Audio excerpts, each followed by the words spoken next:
Welcome to Tantrum House Studio D. I'm Kevin Delp. And I'm Melissa Delp. Today we're looking at Sundae Split by Renegade Game Studios.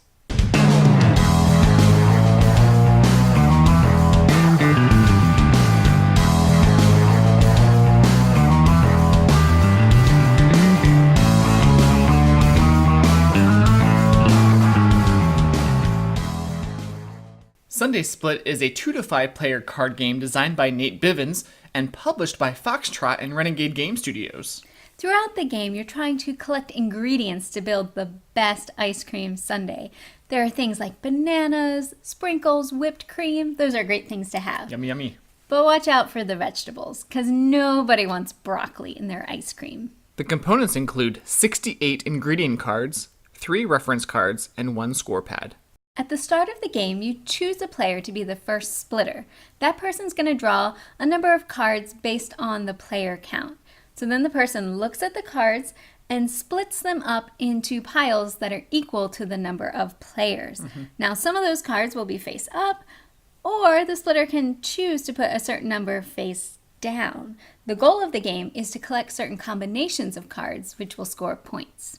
So for a 3-player game, you draw 8 cards and divide them into 3 piles. Each pile has to have 1 to 4 cards, and a total of 3 cards must be face down. The face down cards can go into any piles you choose. Each player, in turn order, takes one of the piles, reveals any face down cards, and then displays everything they've collected face up in front of them. The splitter will be left with the last pile. The round ends, and the next player becomes the new splitter. You keep playing until the deck of cards runs out, and then you score your sundae. So the scoring reference page in the rules explains all the ways you can get points.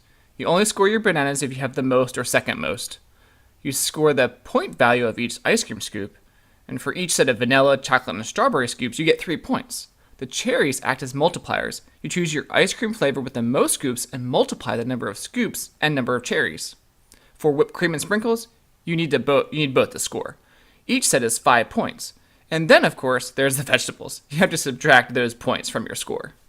We were actually able to play this game as a prototype back in, 2015? Yeah, a couple of years ago. Yeah, when we were at Origins Game Fair, we played it with Nate, the designer. And the mechanics are pretty similar from what I remember. I do remember having to watch out for those vegetables. Yes. I actually really like the bluffing aspect of this game. I think that's what makes the game. I always gravitate towards those cards that are face down. I don't know what it is.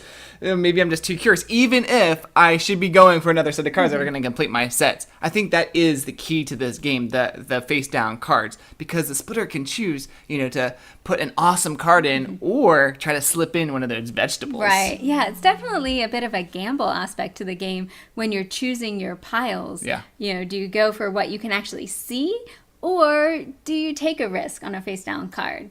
And when you're the splitter, you really have those decisions to make about how enticing do I make these piles, because you're going to get left with whatever the last pile is. So you can't make one super obviously bad or you'll get stuck with it. Now there is one thing I wish was a little different in this game, and that's regarding the scoring reference. It's just in the rule book. They don't have a reference card for each player. And when we were teaching the game to new players, they kept asking us to pass around that rule book so they could see how everything scored, see the big picture. So it really would have been helpful to have that just individually for each player. Now, most of the cards do have scoring info on them, but it would be nice to see the big picture of all the scoring possibilities. And as far as the art goes, it works really well for this game. It's simple and easily understandable what the ingredients are at a glance. I like the stripes in the cards. It reminds me of an ice cream parlor.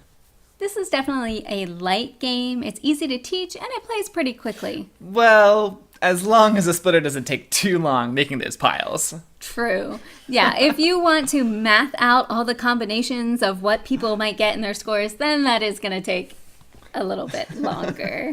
One thing I did want to mention was the size of the box and the few components it has. It's mainly just cards. So this makes it a great game to take with you on a trip or just out for the day. You can throw it in your bag, pull it out, even play it at a restaurant at your table. So many people will probably compare Sunday Split, this game, to another game called New York Slice by Bezier Games. It's got that same I cut, you choose mechanic.